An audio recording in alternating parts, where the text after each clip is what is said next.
السلام عليكم، كي دايرين البنات؟ لاباس عليكم؟ نتمنى من الله تكونوا كلكم بألف خير. كي دوزتوا العيد نتمنى من الله تكونوا دوزتوه بخير وبسعاده مع الاهل ديالكم، مع الوليدات ديالكم.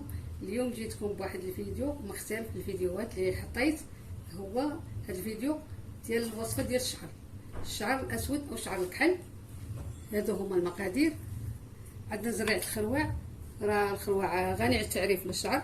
عندنا زريعه البصله راها مزيانه للشعر والقشره ديال الشعر. القرنفل، زريعه المعدنوس راه غنيه بالفيتامين سي. حبه راس، الازير، الخزامه، الورد، مريوت، السالميه. هذا راه العظم او النواه ديال التمر، لان التمر العظم ديالو او النواه ديالو هو اللي كيديروا العيالات اللي كيصاوبوا الكحل البلدي. وهنا عندنا السانوج، عندنا زروده.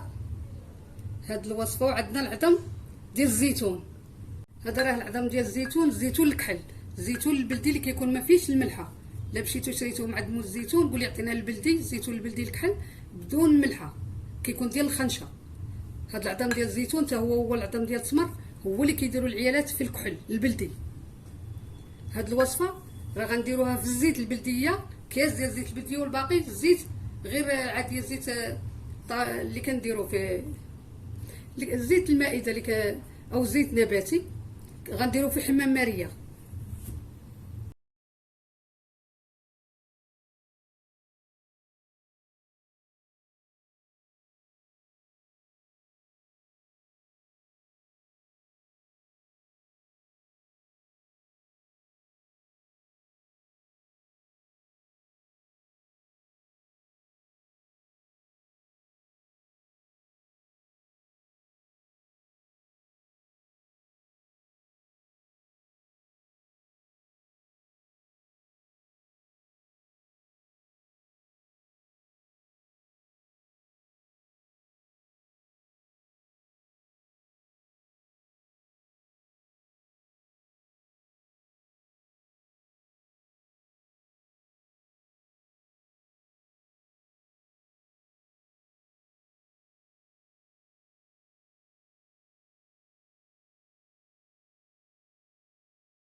هاد المكونات غير كنهروشوها، ما كنطحنوش تتولي غبره او بودره.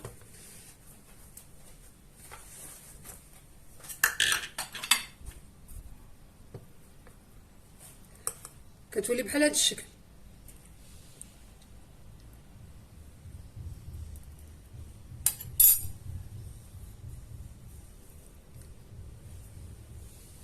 الهدف ديالنا غير طلق لينا في الزيت، لان غنديروه في زيت ماريه.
هذا هما الاعشاب والزيت غنديرهم في حمام ماريه 20 دقيقه.